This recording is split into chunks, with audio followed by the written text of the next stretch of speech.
Awesome. So thank you for spending your lunch hour with us.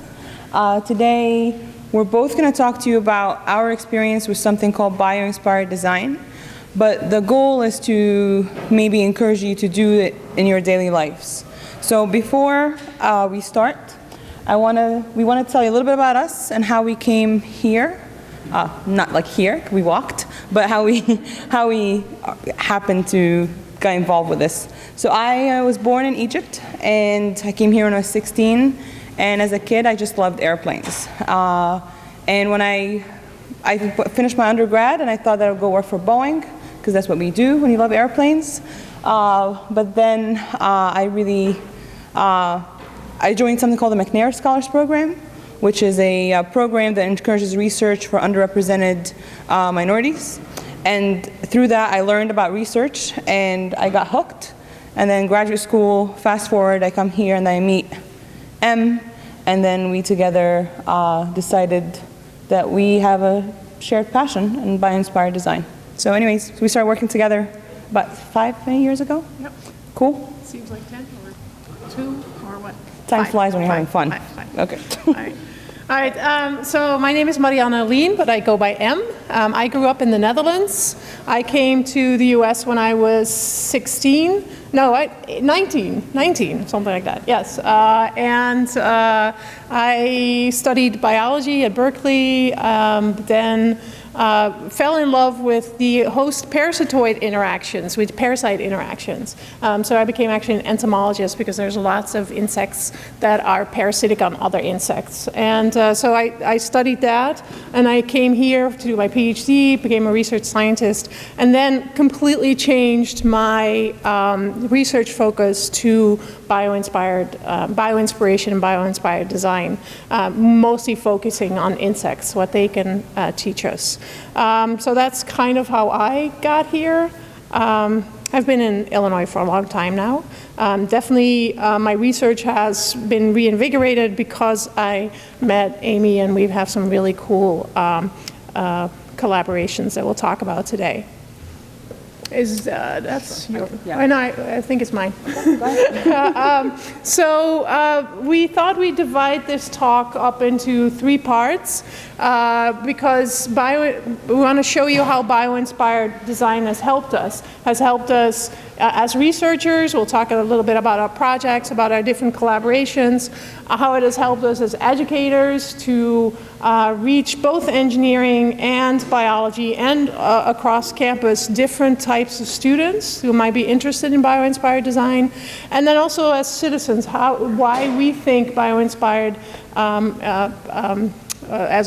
bioinspiration as a topic can really help creative people or innovative people to come up with some really cool solutions that will solve societal problems. So first of all, we have to define what bioinspired design is. Basically for us, there's many different definitions, and you have different terms like bioinspiration, you have biomimicry, you have bionics might be one of them also. But for us, bioinspired design is using inspiration from nature to develop solutions for societal needs. Now, nature being broad, it can be like tiny little things, like I will talk about today, that you find in nature, to giant ecosystem solutions in nature. And then the societal needs, again, can be from very small individual needs to big community needs. So that is the definition that we are going with today and in our work. So one of the most famous examples of bioinspired design or bioinspiration was invented by this fellow, a Swiss chemist called Georges de Mestral.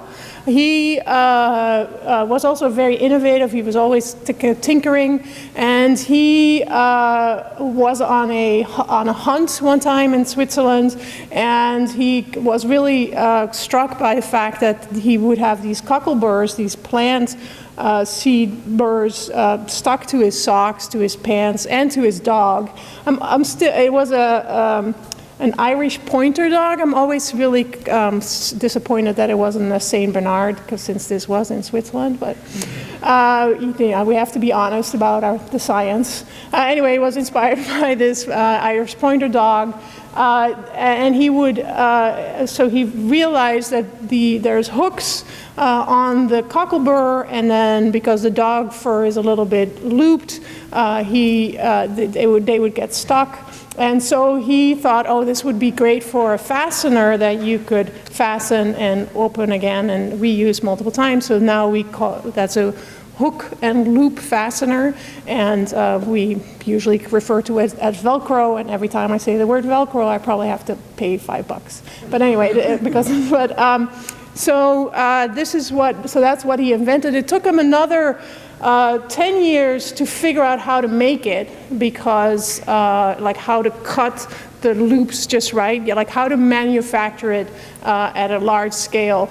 And then he had figured that out in the early 60s, but then people it was such an innovative design that people were like, okay, now what do we do with this? Like, I have no idea. So actually, and this is really true, not until the space age did people start realizing, oh, when they saw astronauts putting things on and off of their suit with Velcro, did people go like, oh, maybe I can use it for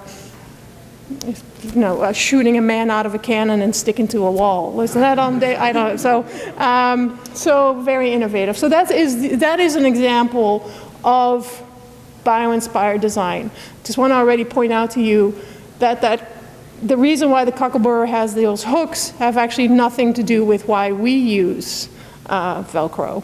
So that's where we will talk a lot about these analogies that innovators are making. Yeah. Cool. So like Em said, bio-inspired design has really helped us in a lot of facets of our lives. One of them is research, and we do that a lot. So I want to talk, we'll talk a little bit about some of our research projects that are examples of bio-inspired design. And what I would like you to be thinking in the back of your head, now you know the story of the Velcro.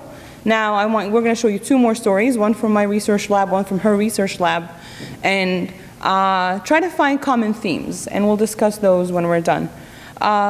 But first, a lot of time, it's very intuitive for us, and I can easily convince you that there's a lot for us to learn from nature, right? I can tell you birds fly better than our airplane, squirrels jump higher than what we can do at this size, materials in nature has a lot of properties that we can't make yet. So I can really convince you easily that we should learn from biology to solve some of the critical issues in engineering. But then we'd be missing a whole opportunity where we can actually apply some of our knowledge, some of our physics models, some of our engineering models, to understand nature better. So I really would like to encourage you to think about biology and engineering, or biology and design, as a two-way street, where we can learn from biology, but we can also go back and answer some key questions. And what we'll do today is we will show you an example of bio-inspired design from my lab about how we can learn from birds' feathers to improve unmanned aerial vehicles. And then we're going to do an example of engineered informed biology from Em's lab on hydrophobic and antimicrobial materials. Cool? Let's start with the feather-inspired deployable structures. So in this video, there's a macaw flying in very gusty conditions, and what you'll see is that the feathers on the top of the wing is popping out all the time. What's really interesting, I want you to see, look at his head. It's not moving much. The wing is getting beat up, right, trying to adjust to the weather, but its head and its body is pretty steady, right? Compared to what happens with UAVs, how many people here have flown drones or seen drones fly? Okay, cool. Has anybody seen them crash?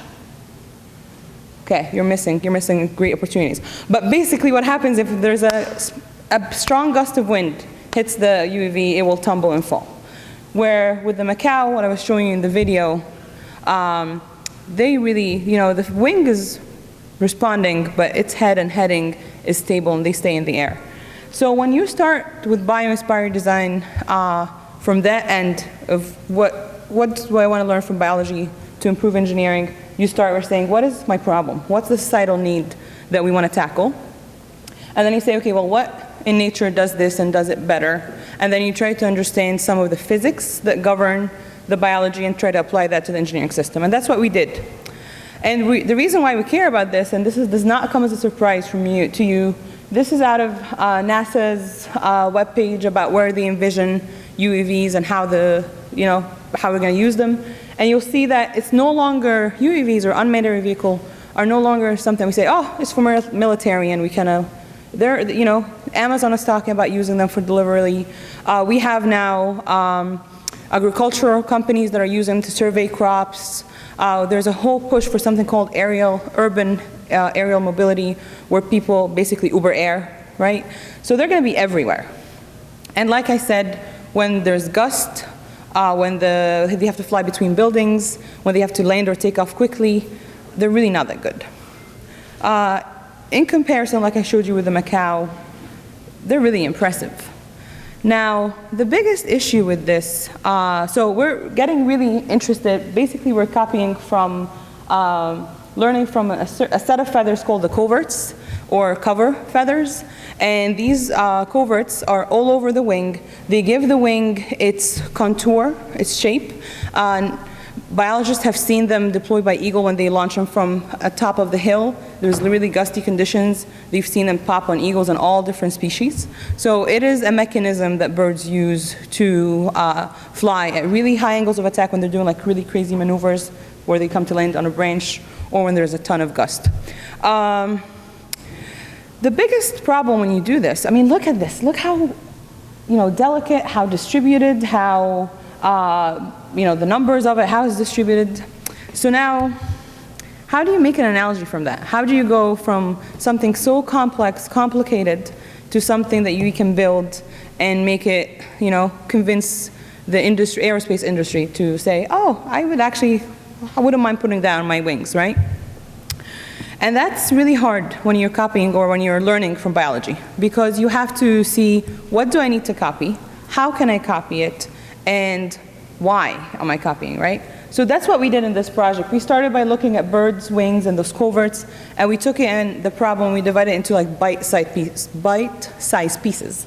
So we started with saying, we're gonna just put one feather on the top of the wing. And then maybe we'll think about making that feather flexible. And then maybe we'll see how we're gonna distribute it. We've been working on this project for 1.5 years. Guess where we are? First step. Because it's hard and because there's a lot for us to learn, and it's interesting, and we're really interested in the physics rather than just plucking some feathers and sticking one on the wing, which would also be exciting, but we won't learn much. So here's what we did, and this is what if you look at the videos to the left, these are some of those single feathers on the top section of an airfoil or a wing. You'll see that in those videos, the feathers are vibrating or oscillating, just like you saw with the birds. But this is very rigid, like I said, and we are learning a lot. We have found that this improves lift, reduces drag, and allows us to fly at really high angles of attack. And this was just one. But we really want to understand this picture, or this video with the eagle trying to perch and all these feathers deploying. And we actually have started looking at a more complicated system where you have now, this is in the wind tunnel, so the wing is fixed, and then we turn on a fan and we can simulate flight that way by turning on the fan at different speeds. So when the fan is slow, and there's slow speed, this is slow flight. When you increase the fan speed, that's higher velocities. And from this video, you'll see that we had 5 of those feathers, or those white segments, and as we increase the angle of attack to simulate a hard maneuver, different feathers pop. And we're trying to understand why do these feathers pop when they do? How do the vibrations of the feather affect the air around it? And we're learning a lot. We're learning that at these high angles of attack, those feathers actually prevent slow air that causes the aircraft to usually not be able to produce lift to stop, and that maintains flight. So this is one of the many projects that we work on in my lab. involved with feather deployable structures. We look at feathers inspired by something called the bastard wing, which is the leading edge thumb that birds have. We have another project that looks at how does the shape of the wings, the shape of the wingtips affect flight. And basically we're learning that those feather inspired devices can really help UAVs and can improve their lift, reduce drag, and allow them to fly in very harsh conditions. We're also learning that we are uncovering and we're answering some physics questions about bird flight. And because of that, we have designed experiments that answer key biological questions. Anyways, with that, I'd like to take it to Em. So as a biologist, I take a slightly different approach. So we do the engineering-informed biology at the end, but we start with, in my lab, an insect, and we just started looking at cicada wings because other researchers had determined that there were some really interesting functionalities that these cicada wings have. Just to remind you, this is a cicada around here. This is actually one of those 15, 17-year cicadas. We have in Illinois about 20 species. Most of them are just those annual cicadas, which we usually get. And so this is, let me just, can I go back and then start it again? Or? It's looping. Oh, that's okay. So anyway, is what I do every summer is I go out and go collect these nymphs, and then I take them inside, and I put these actually on my curtains. I am not the popular family member in the summertime. Actually, I put them inside, and then these, their wings come out, and then when they're adults and the wings are still pretty pristine, I study them, or my graduate students study them. And what is great about these wings is that they have many different functions. And maybe we would like materials that have similar functions, or maybe we want some of the functions and not. But this multifunctionality, we rarely design into our own materials. So we take inspiration from nature, we then determine a societal need, then we try to engineer or fabricate, in this case, these materials, and then I'll show you a little bit about the progress we've been making. So if you look up close, like really, really up close, so we're talking at the nanoscale, at a cicada wing, these are these little pillars. They're these little pillars that form, and still this might be kind of difficult to envision. So last night I actually took my kids' toys and made something out of it. And I also have line, so it's not as precise as you like. When you look at it from above, real scaling, it's like perfectly arranged. So anyway, I think I did good, and I only burned myself 3 times with the hot surface. So this is what a cicada wing looks like if you do it really up close. So we're talking, this is just about 300 nanometers high, for instance. So that's really small. So if you were to touch it, you don't feel it at all. So this is what it looks like, and at this scale, physics is really weird. Like what happens to, for instance, when a droplet lands on it, let's say a water droplet lands on it, there's so much surface energy that the droplet stays perfectly spherical. So if it wasn't, it would of course, become really kind of flattened, and the whole wing would be moist. But in this case, it stays almost a perfect sphere, and then it will just roll off the wing, and meanwhile clean the wing as it goes. Because it's very important for the wing to stay clean, because if there's not the right reflection, then predators will be more easily see the cicada and will try to catch it. At the same time, the wing needs to stay clean to get good aerodynamics for flight. Cicadas actually pretty good flyers. And then also what was interesting in some of the species is that if here's my E. coli puppet. So this is a bacteria. If it lands on it, it's almost like a bed of nails to them. We have to kind of sink into the nanopillars, and that force kind of rips open the wall of the bacteria and kills the bacteria that way. That's what we have. One of the hypotheses that basically having these structures also in some species kills the bacteria. So it's also antimicrobial, which is again great because then it can prevent bad bacteria from growing. So these the two main functionality that we were interested in the most were this superhydrophobicity, like having these droplets that stay perfectly round, like on the right, versus where if it's merely hydrophobic or merely hydrophilic or even hydrophobic, it just becomes like a moist patch. That's something we were interested in for these cleaning purposes, also for some other, I'll have that in the next slide. And then the antimicrobial activity was also very interesting, and this is one of the hypotheses that people have put forward, that the microbe just falls into this bed of nails and that rips them apart. We haven't quite proven that yet, because we also think maybe if something is really super hydrophobic, the solution or the fluid that a bacteria is in prevents the bacteria from ever reaching the material, and then it doesn't want to grow. If it's not happy, a bacteria is not going to grow. So that is good too. So what are the societal needs? Well, one of the big ones is that if you have a super hydrophobic material, then nothing can grow on it, not bacteria, but also not barnacles and things like that. So the shipping industry, that's the picture of the hull of a ship that they took out after. This can be already happening after a year or so. You can imagine like how much gas or fuel you could save if that never happens. Ships become very inefficient just by having all these barnacles grow on it.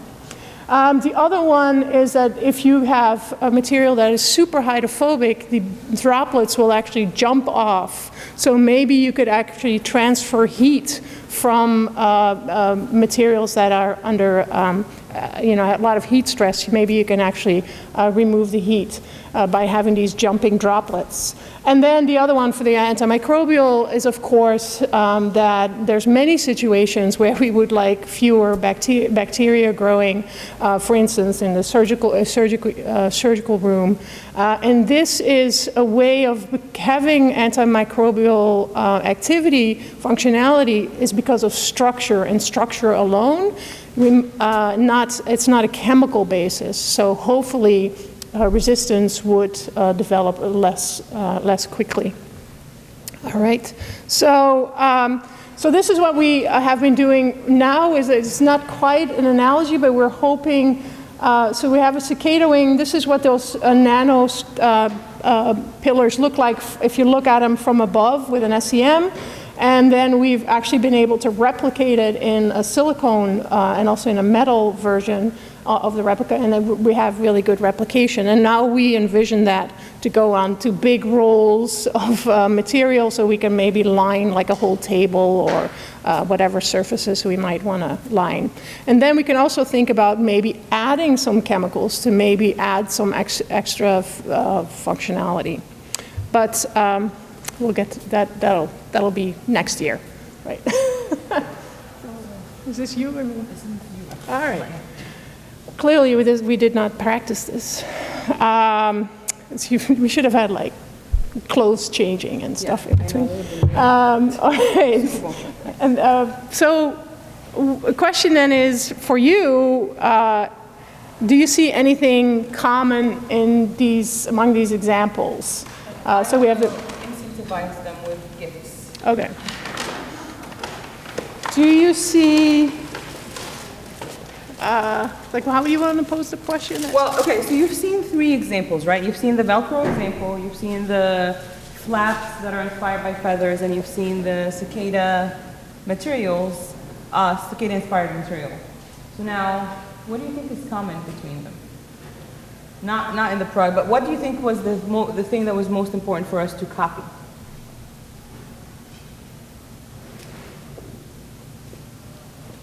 Come on, these are really cool glasses, you guys. Say again? I already have a pair. Yeah. And a pen. Well, they're all surface effects. Yeah. Yeah. So, you're right, they're all surface effects for those examples. I think part of, do you want the pen? Sure. Are we going to test my throw?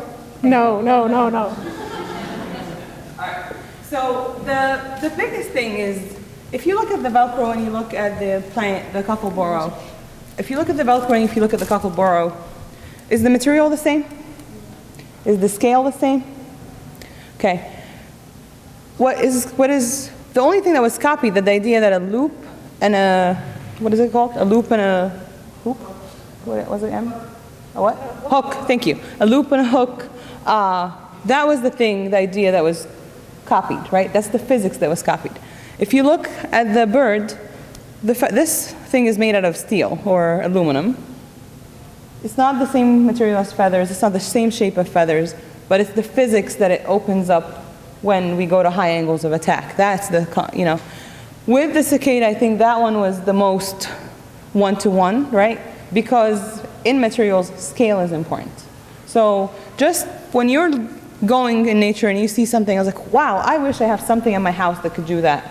Make sure, and let's say you have a little 3D printer at home that you want to, you know, start building things, just maybe read a little bit about the biology and try to understand why is it doing this and what physics is it trying to, you know, what rules is it trying to satisfy, and then copy those rather than trying to, you know, cut out feathers and stick them all over your fans at home or something. All right, cool. I think this is you. All right, so next we'll talk about a little bit about what we're doing to teach bioinspired design across campus and beyond. So this is actually, this topic is a great opportunity for us to, well, and also an absolute necessity to break down these silos. Even in biology, we have molecular biologists, we have organismal biologists, we have ecologists.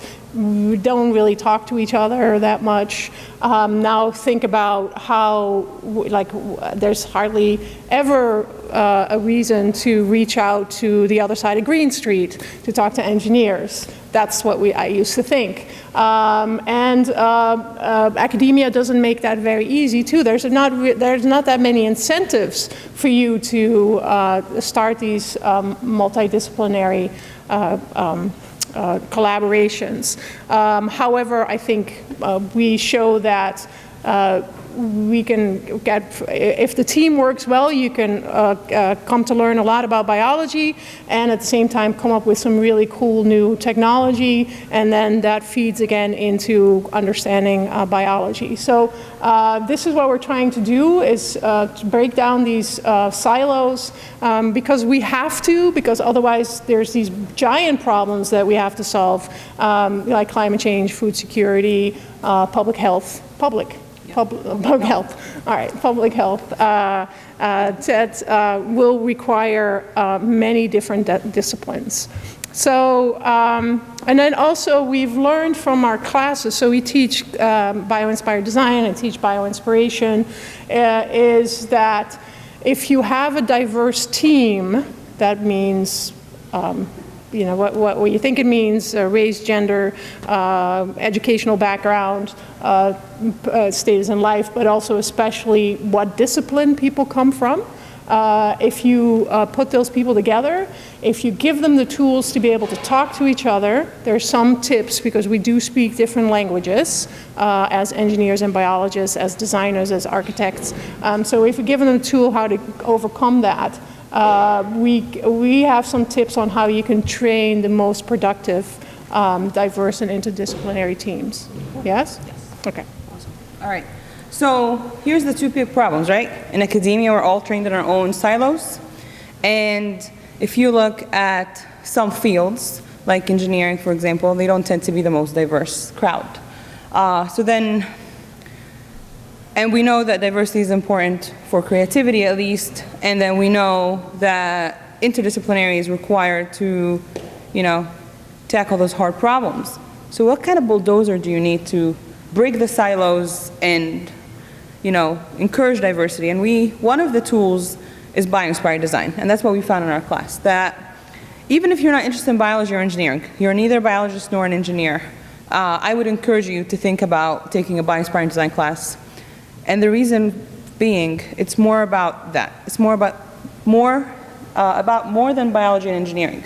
It's about breaking communication boundaries, like Em was saying. When I say stress, what do you think? What do you think? Say impact. What else? Come on, you guys. What else? Mental stress. Mental stress. So there's the biologist. Here's a biologist and engineer, right? I say, if I go in my classroom that I teach in the fall, which is an engineering class, and I say stress, everybody immediately think force over area, or how impact, right? If Em goes in her insect physiology and she says stress, they don't think about impact, right? So this happens all the time in our classroom. So then we have to learn about breaking communication barriers and asking, what do you mean, right? The other thing is, when you're in teams that all, either look like you, think like you, or have very similar degrees, you learn to value only those skills. When you sit in diverse teams, then all skills become important, all expertise become important. When we're looking at Bioinspired design and we're doing, some teams are trying to design something inspired by armadillos, right? The biologists are asked first, tell me what you know about armadillos and how is that materials? And then the biologist doesn't ask the engineer, might ask the engineer and say, how would we build that? And then if they're trying to create a product, they will go to the business major and say, how do we market this, right? So then all expertise become valued. So it's much more than biology and engineering put together to solve a problem. This is educationally or academically, this is what this does. And that's why we still teach it. Because it's hard, because it's not a typical class, but at the same time, I think most students leaving the class say that now they have felt those two things. So, well, how do we teach it? Well, we take an engineering design process of understanding something, exploring a solution space, and then creating a solution. And then we tell them that this is an iterative process, and we create assignments in each of those. We have a semester-long project where the students first try to understand something in biology, and then brainstorm ideas to make this using the tools that they have access to. And then they go back to the user that they designed it for and say, hey, this is what we made. Is this kind of what you needed? It's a semester long, so we don't have a lot of time to iterate, but ideally they would have a lot of time to iterate if this was in real life. And this has been successful, you guys. This has been interesting. I have learned a ton from it. These are 3 examples of what must be at least now 20 projects that we've supervised during the class. One is a collapsible helmet inspired by armadillos, because they found that college students don't like to wear their helmets because they're so bulky. One is about how you can go and help maybe pollinate, actually do surveying of plants and flowers to understand how bees pollinate things and what parts get pollinated, what parts don't. Another project was about creating a system of UAVs that have to latch to one another so they can carry victims out of earthquakes and natural disasters. So then they looked at how wolves copulate. Come on now. As engineers, I would have never looked at I don't remember the last time I said genitalia in any class I had to teach, So now, latching mechanisms based on how wolves copulate may help UAVs carry more load when they have to carry a person out of a disaster. And the students have fun, they test those things, they create simple prototypes, not the whole system just because of time. All right, now it's your turn. Ready? All right, so I'm going to tell you about pine cones. So what you've seen this where at dry conditions, pine cones open to disperse seeds, and then in humids they're closed, okay? The working principle is you have a layer of, this is the example, this is not the real materials, but the idea is you have a layer of a material like wood that when it gets wet, it wants to swallow, okay, swell, like think of a sponge, right? And then you have another material on the other side, that's like a piece of plastic. If you wet plastic, it doesn't want to expand, right? And then we glue them together. And if you make the wood part wet, it wants to swell, right? And it's trying to swell in all directions the same, but the plastic won't let it. And that creates something called a constraining layer, and that causes bending. All right? So we have a little demo. So that's what's happening in the pine cone. That's what happened in the pine cone. And that's what happens, that's the working principle on the pine cone. So then the first exercise we do in this class, we tell students, play with this idea of constraining layer, of having two layers, one that wants to swell, one that does not. And I have two examples here of wood on one side, clear plastic, you can't see it, but it's clear plastic, and I need a volunteer. Volunteer. Come on up. Come on down. Extra credit. All right. We're gonna, so, do you wanna, are you, I'm not gonna ask that question.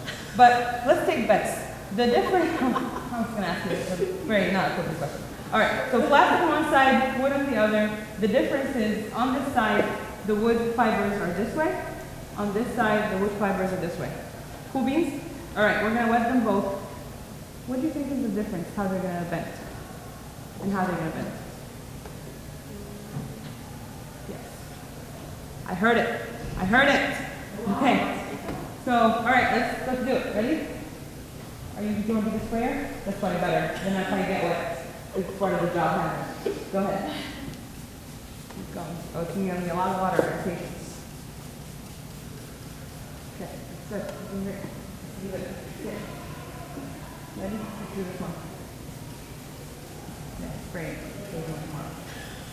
You're going to need a lot of love. Okay. Okay. Can you guys see it a little bit? I will wait for it. So now, here we go. I don't want you to cheat. Now, find somebody that's near you. I know the tables are far away.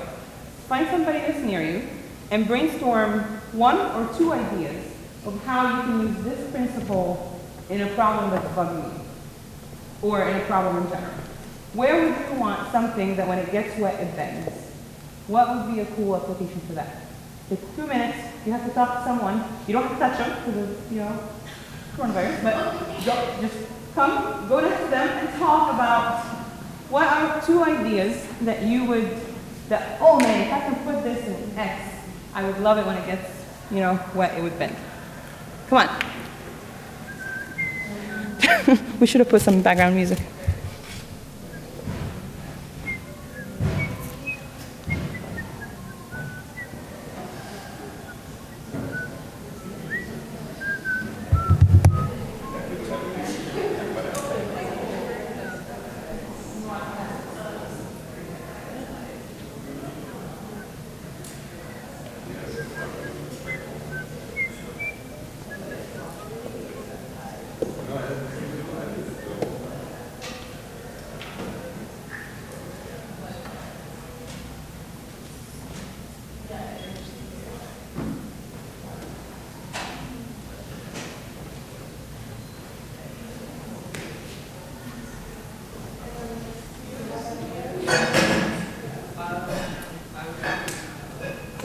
One more minute, and I'm going to put you on the spot.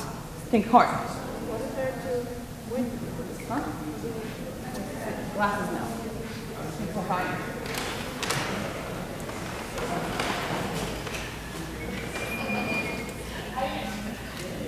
Okay.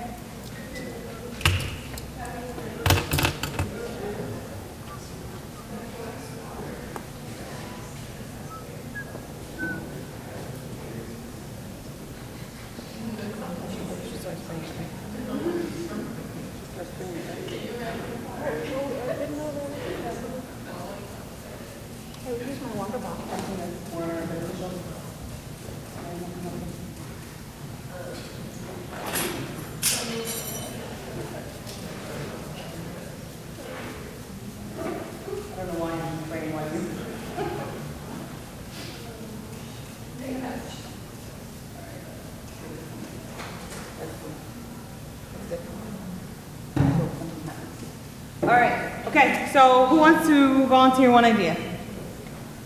Go ahead. I use swim earmuffs sometimes. I'd like to be able to store them flat in my ear, my hip, and then I'd like to go concave when I'm in the water. Nice. But they should flatten out fast so I can. Nice. Okay. So actually, those will not flat out fast, but just take like a hair dryer and they will go back. Cool. A rain gutter with shed leaves when it's dry, conduct water. Yes, I would love to never clean my gutters. Ever. I would love it. Okay. What else?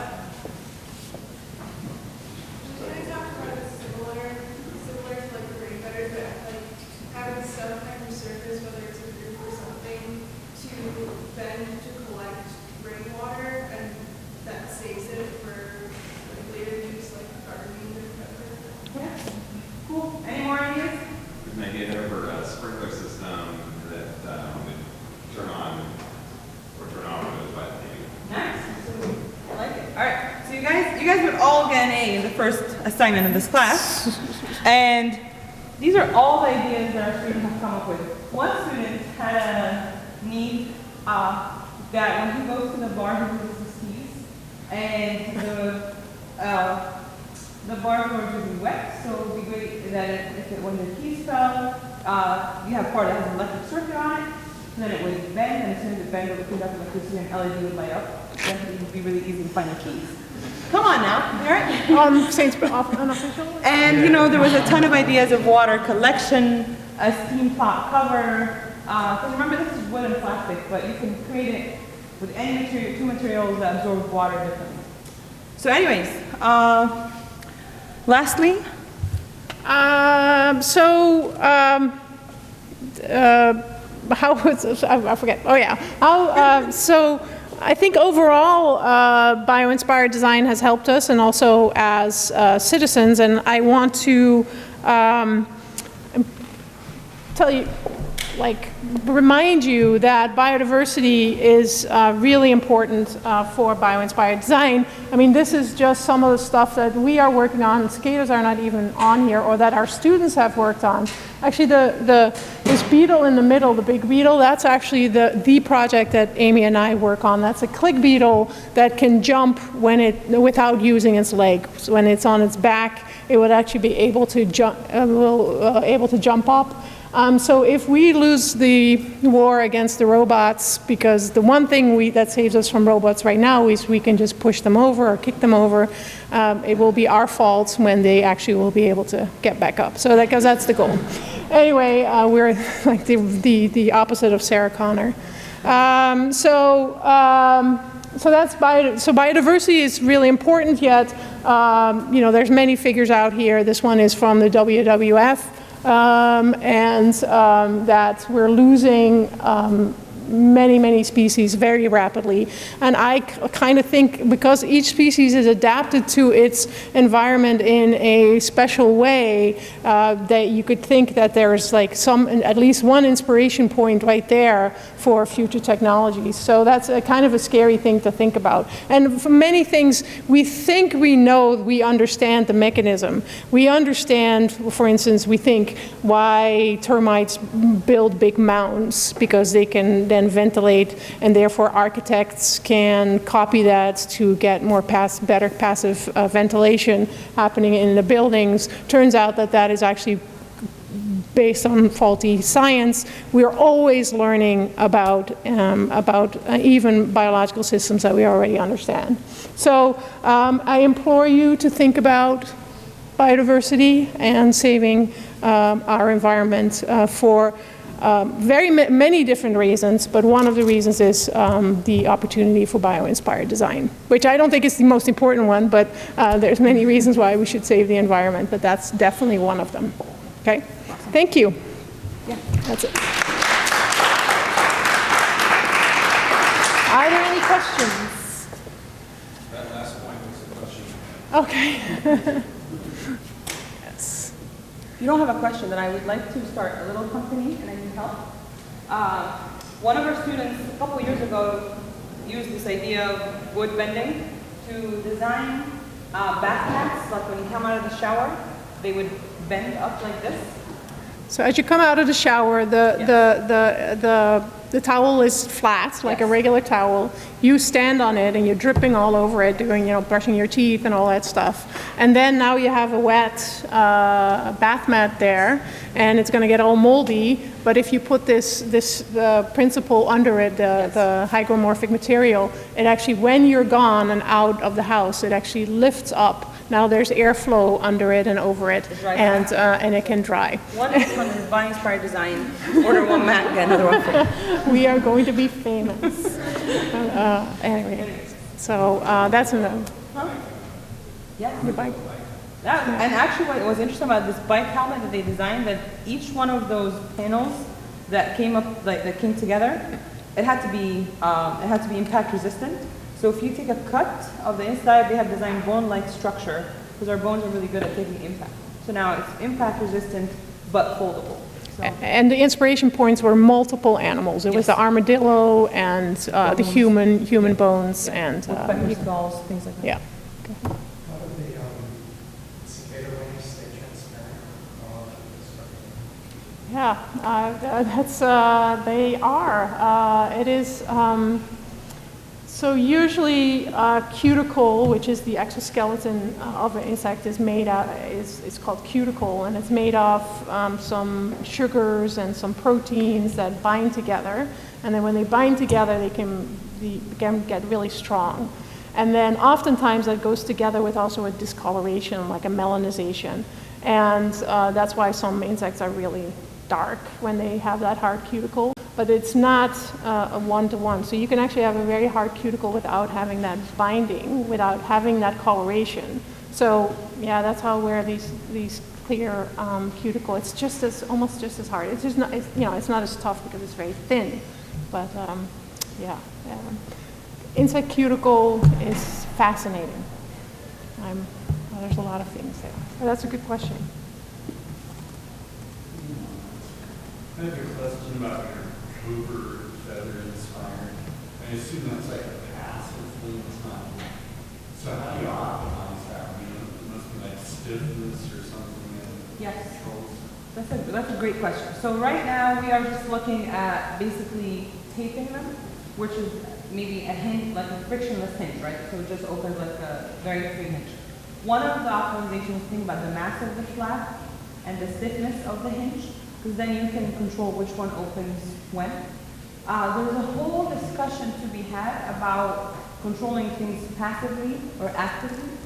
And I think as engineers, we have gotten very comfortable with the idea of active control. So we design the structure to carry weight, and then we design some control surfaces and we actively control them.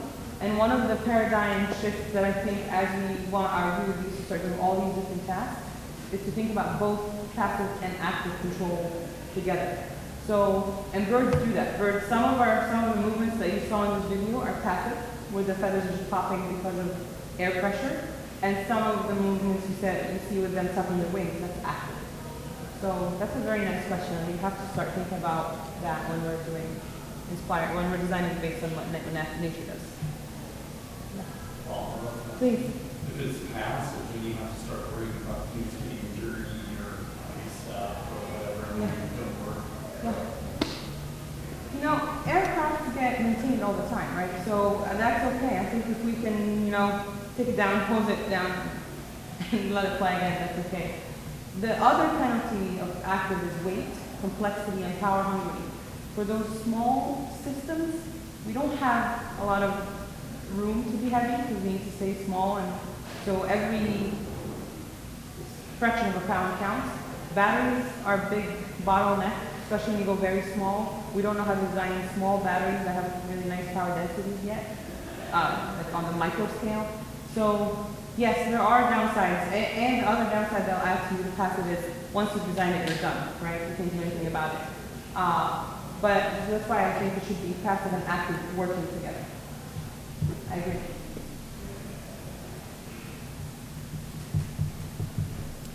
Well, thank you very much for your attention. So Aimy has some cool stickers. Oh, yeah, I do. For your, so you can remember, if you want to look up her work, just go to BAM Lab, which it says on the sticker. I am not that organized. But my lab is the ABC lab. So if you just go illinois.edu, ABC lab, that's where I am. So we have a lot more description of our different projects.